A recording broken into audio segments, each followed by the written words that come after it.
Hello? Can we take your seats, please? We're about ready to start. I got my mic. Can you hear me? Am I on the mic? My mic? I don't think so. Not yet. Okay, I hope you enjoyed lunch. Yep. No North Korean stuff going to sleep now this afternoon? None of that? I need You know when they go to sleep, you got to stop speaking. That's why my wife does it on a regular basis. Okay. So I said I hope everybody enjoyed lunch, and we're starting off this afternoon.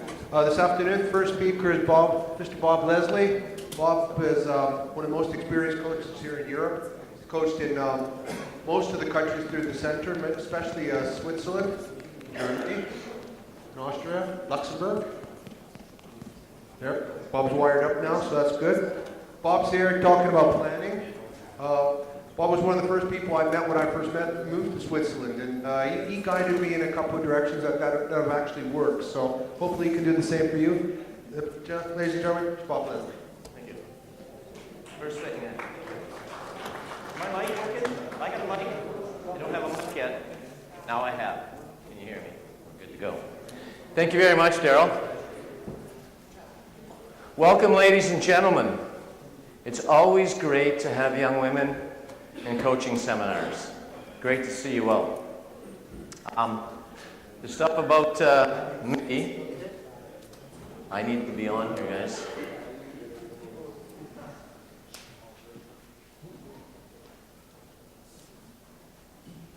There we go. I saw a few people here just a little bit earlier. They said, gee, Bob, you've done a lot of things. You must be either good or old. And I think old. That's the way that works. The first thing I want to do is find out a little bit about the people in the room here. And we'll talk a little more about what we're going to present today later. I just want to know from the people in the room, how many coaches in here have coached more than 10 years? Please put your hand up if you've coached more than 10 years. Don't be nervous. Don't be shy. Good. How many have coached more than 5 years? All right. Good. How many are from Hungary? How many are from Hungary? Thank you. Ooh, great. How many are married? How many are single? How many are single? How many are soon to be married? Oh, brave guy. Soon to be married? And after a couple of nights in Budapest, how many are soon to be single? What we're going to talk about, what I want you to do, sorry, there we go. This is the topic I've been giving. It's about planning. And over the next 40 minutes, we're going to talk about lots of different things about planning. Maximizing planning, maximizing how to do your season. But the first thing I want everyone to do is take a piece of paper and a writing device, a pen, pencil. I want, in the next 45 seconds, I want you to write down as many important things as you can write down to develop a season plan. Okay? I want you to write down for 45 seconds the most important things you see about developing a plan. What's most important for your team, whether it's a professional team, whether it's a youth program team, whether it's a novice team, whatever. You've got 45 seconds, go.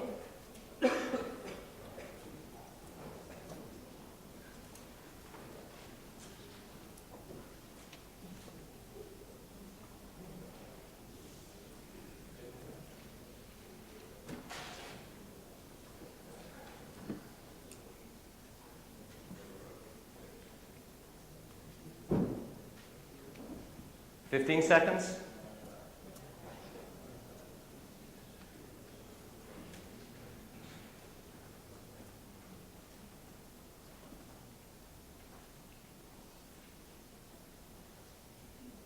Thank you. Now what I want you to do is turn to the person on your right. So it's 1, 2, 1, 2. That's your partner. Now I want you to share your ideas with that partner. So if this is number 1 here, 2, 1, 2, 1, 2. If we have a language problem, find somebody who speaks your language. Share your ideas. You've got 1 minute. You don't have to talk about them, just share them. 1 minute.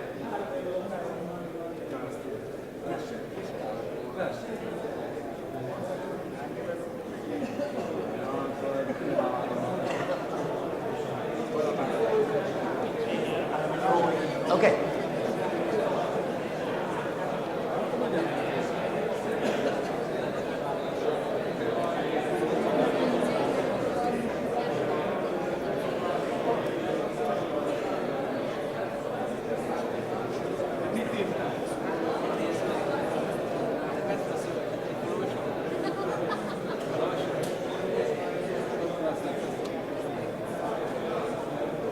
Seconds.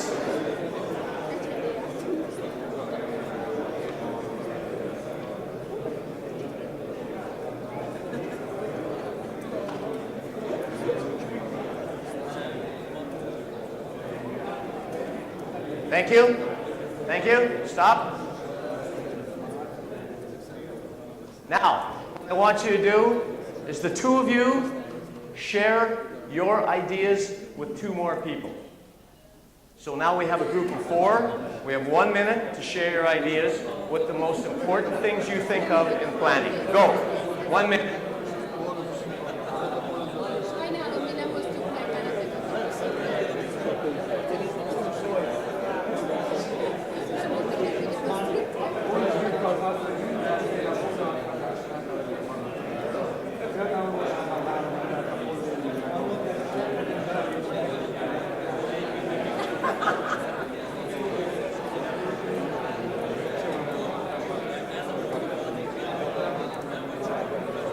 Seconds.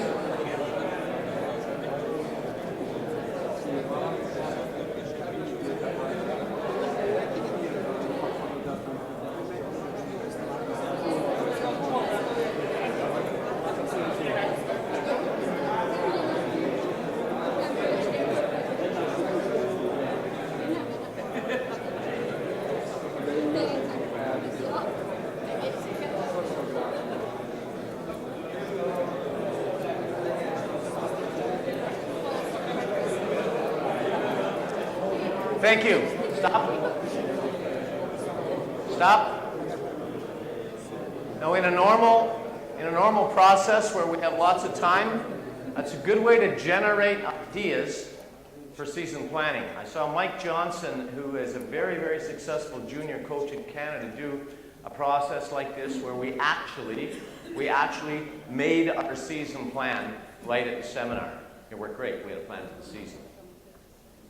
When I first came to Europe, I played over here. Peter, a long time ago. I see an old friend from Austria here. Played here a long time ago in Austria. And when I came back in 1988, I came as a youth program director to Zug, Switzerland. So my job was to take care of about 17 or 18 coaches. And I think we had about 180 or 200 players. And traditionally in Europe, especially in Switzerland, they take their youth program on a training camp. We were up in Davos, Switzerland with our maybe 100, 120 players. And I went on the ice, or I was watching. I didn't speak German at the time. I was just watching to see what they were doing. And I wondered why the hell they got me there, because everything was really good. There was lots of group work. Everything was organized. Is there anybody here from Switzerland? Anybody here from Switzerland? Okay. Everything was organized.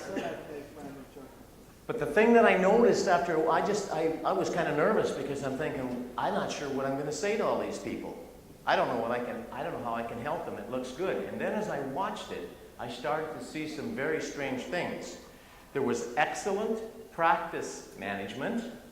It was organized, but there was no teaching. There was no teaching going on.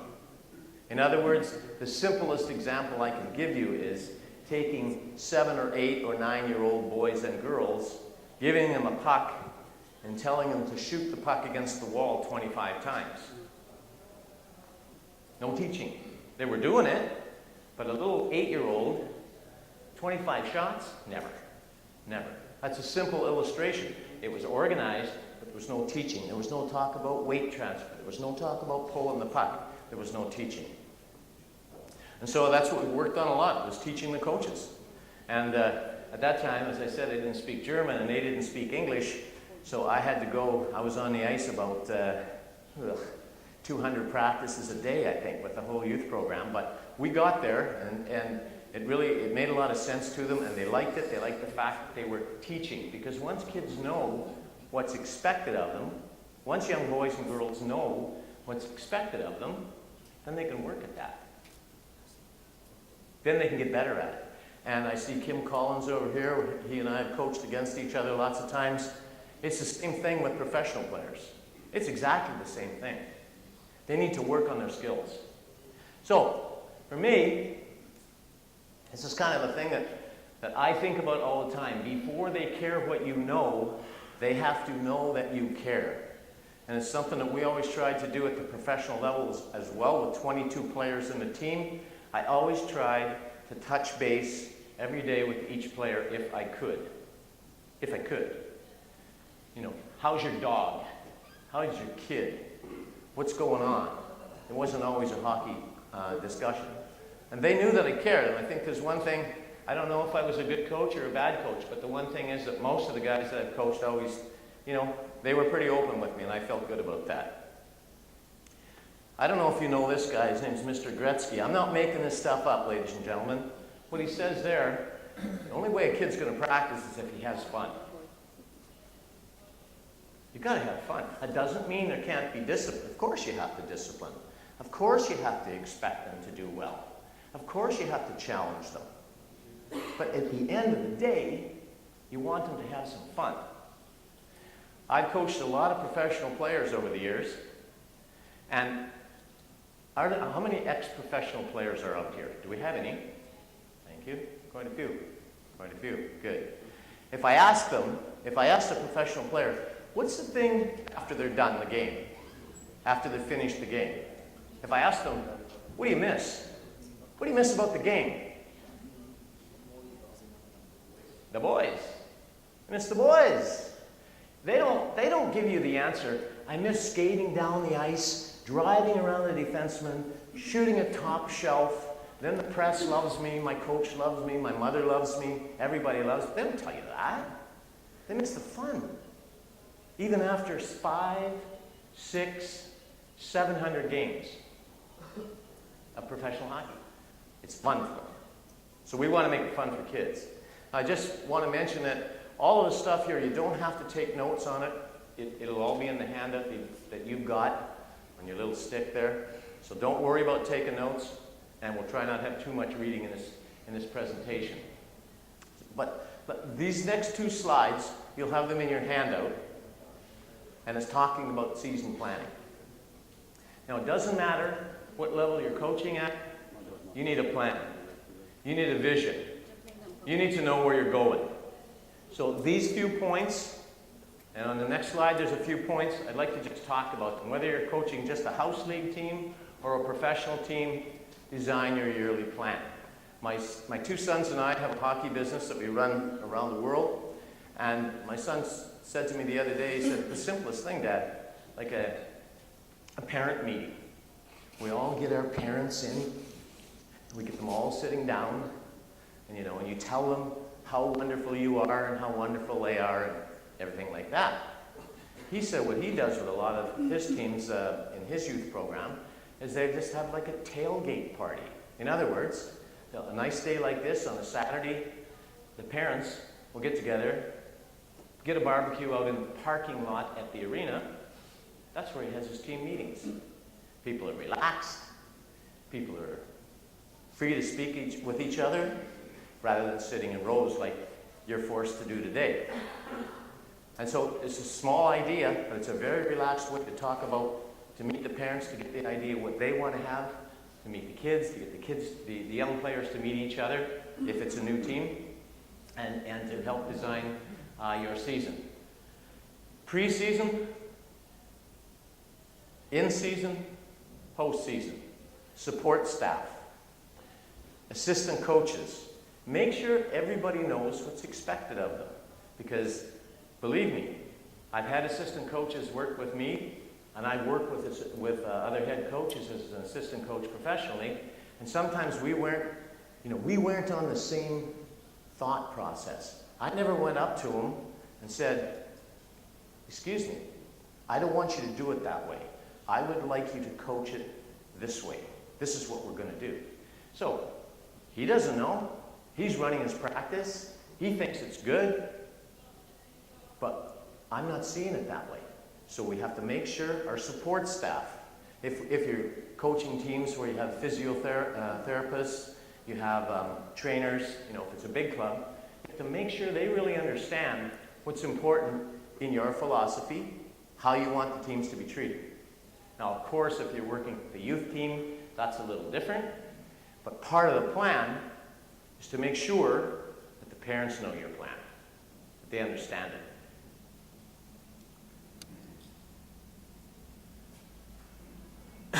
Goal setting. How many of you have done goal setting with your team? Not too many. A few. Okay, don't be shy. A lot of times when you're doing goal setting, I've worked with a couple of coaches and they said, "This is our goal." That's what they told the team. "This is our goal." Guys on the team are going, "Really? Holy shit, I didn't know that. I didn't know that was our goal." You can work with them in goal setting, get them together. They're doing kind of like a seminar process with it. You can make your team rules. They make the team rules. They decide that if a player, for instance, is taking a lot of stupid penalties, 10-minute misconducts for swearing at the ref, they decide what that's going to be, not you.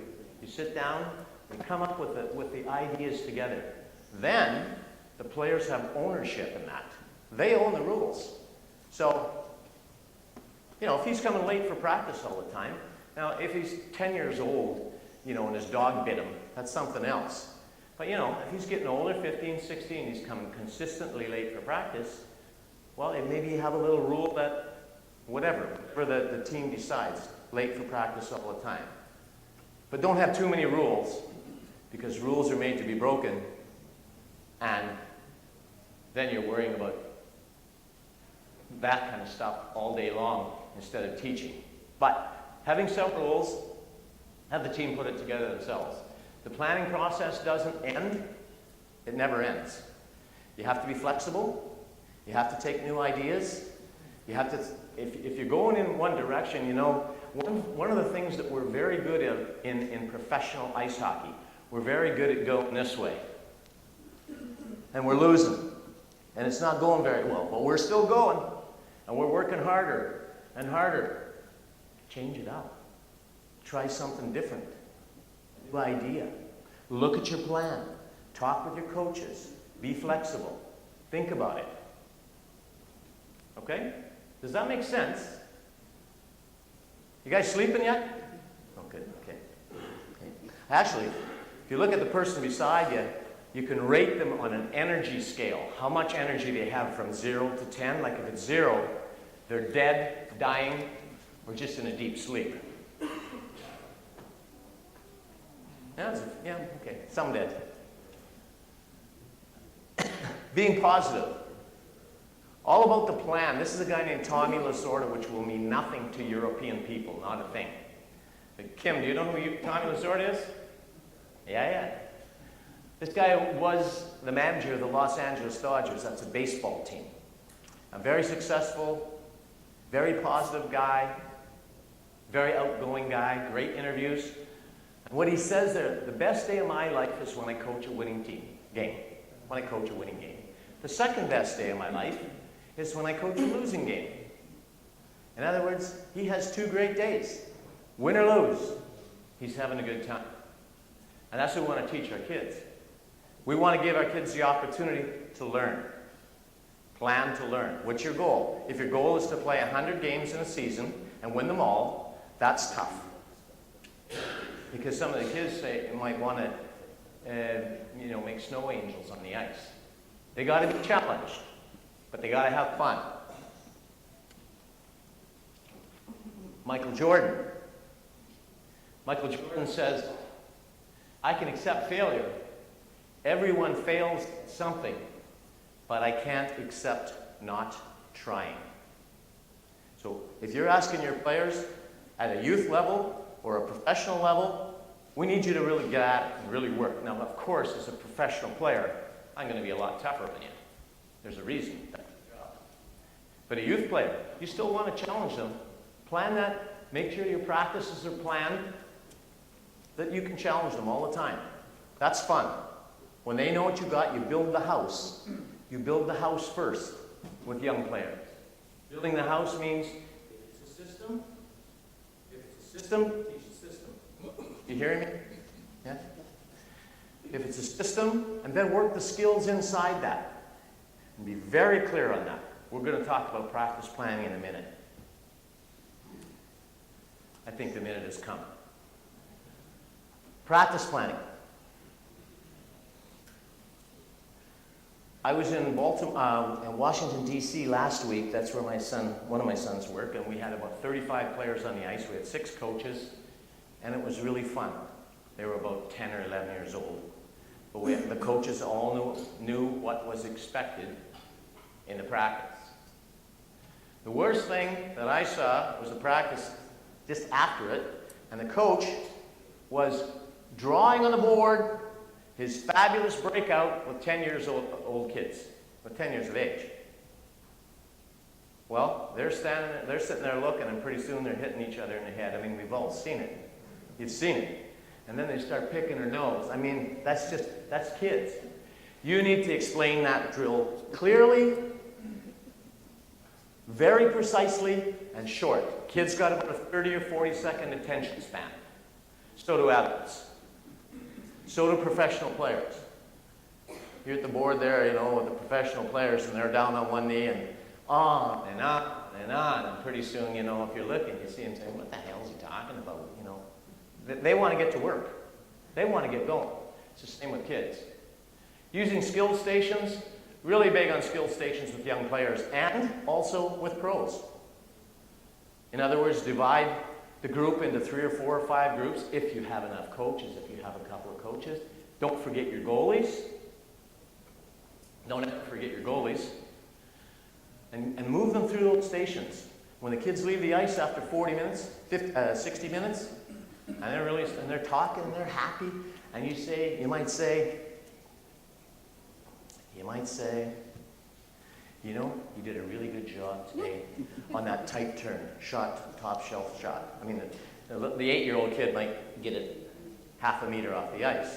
An 18-year-old player likes to hear that. A professional likes to hear that. Good job in that drill today. You really bust your ass. It was good. I liked it. Well done. Send them away so that they're excited to come back to the rink the next time.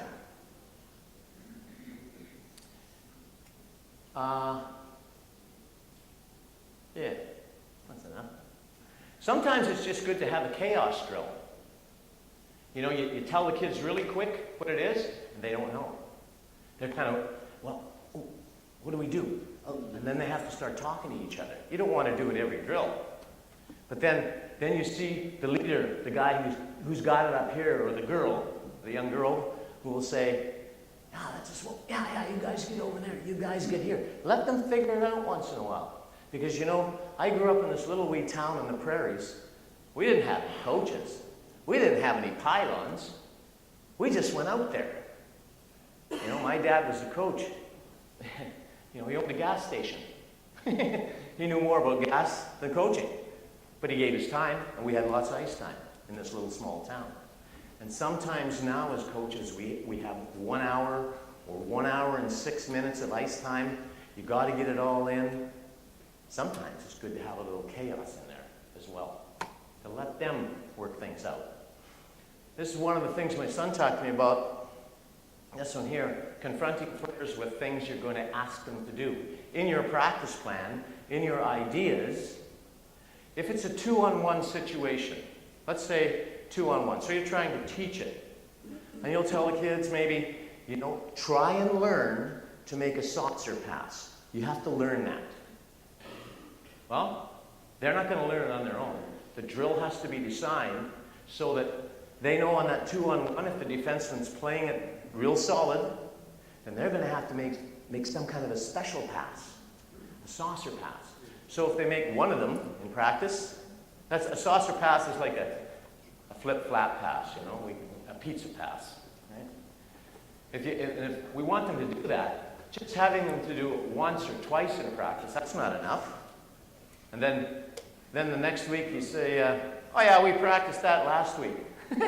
Like, it's repetitive. It's got to go on and on and on. So when a young player, a young boy or a girl, has an opportunity in a game, they've done it. They've rehearsed it. It's part of them. It's part of your planning. It's so that something, I've seen young players and professional players come back to the bench, and they're mad because whatever didn't happen. They didn't do it right. Well, then they need to practice it and work on it. And they need to be also given the responsibility to do that themselves, especially at the professional level.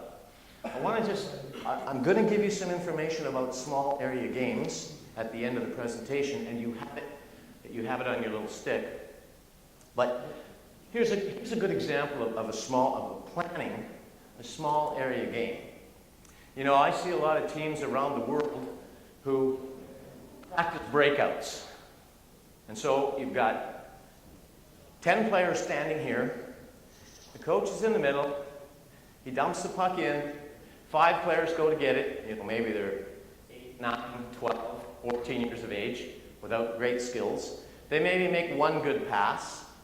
Maybe they make a second good pass, or maybe not. So then the coach dumps in another puck. Well, that's a long day of practicing breakouts, plus there's 10 players standing over here looking around. It's different at the pro level. They better be able to execute something. This is an example of a drill that you could put in your plan. Let's say you're playing 2 against 2 in the neutral zone. 2-on-2, cross ice. And down here, so this is one goal here, the other goal is over there. Down here I have a player down here behind the goal and down here behind the goal. Same at the other end. So this is 4 guys going at it, 2-on-2 playing. As soon as the defensive team gets the puck, he has to give it back to one of these players, who has to give it to the other player. So you've got a D-to-D pass. Now the players are regrouping, trying to get open, and you've got a breakout in the neutral zone. 2-on-2, short game. Very simple, but a lot better than having 10 guys stand around. And you can be running that drill in all 3 zones. That's an example of planning. I'm going to talk about the planning with the team. This is a little story about a Canadian guy I met. How's my time? Are we okay? We're all right. Now, you awake? Are you awake? Good. This is a little story about a Canadian guy that I met at a conference in 1995 in Canada, and he decided that he was going to climb Mount Everest. He was overweight. He liked happy hour. I don't know if all Europeans know what happy hour is, but I sure as hell do. He liked happy hour. He always had the extra drink. He always had the extra sandwich. He was heavy. He wasn't athletic. He wanted to climb Mount Everest. So his son decided to train with him. Took them about 1.5 years to get ready to climb Mount Everest. As they're climbing up, the son falls. He slides away. It's getting dark. It's cold as hell. He's sliding away. They don't know where he is.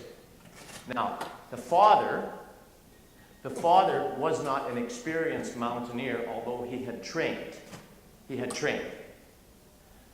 He had to decide what he was going to do. So he had to think about it, and this has stuck with me forever. He had to decide somebody had to throw a rope and save his son. And if they didn't do it soon, it was going to be terrible. They didn't know exactly where he was, but they figured maybe 20 meters away. So now he had to trust somebody, He had to have enough trust to get one of the guys to throw the rope and save his son. That's a scary thing to have to do. That's your son.